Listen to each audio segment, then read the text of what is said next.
I just thought I normally do an assessment after someone's left in the first week or so, and with your setup, I thought let's have a look and see how your Jayco has performed. So the top line here is the state of charge.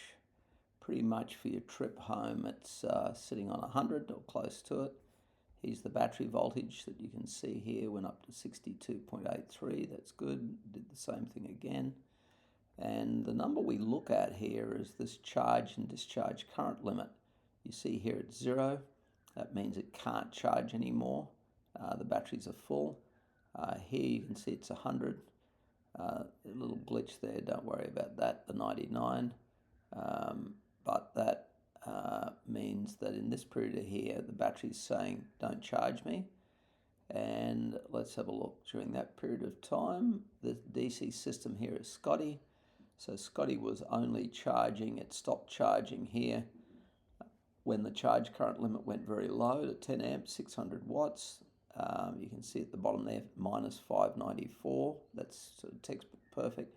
During this period of time, Scotty's not charging, and we can see that your alternator temperature here is not as high because there's no Scotty charging. So it's running around 57 degrees there, 58. But when you're charging, it's up around 75. I think that's quite a good result there. Very happy with that.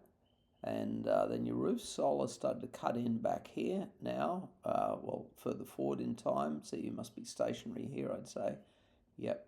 And then here we got the tank levels now full that we can see here, and that's your input. So you've plugged into shore power on the 26th now, and now it's just on and off.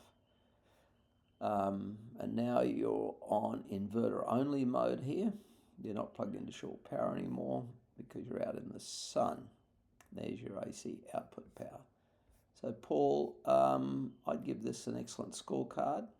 It's just superb, to be honest, looking at the sodium.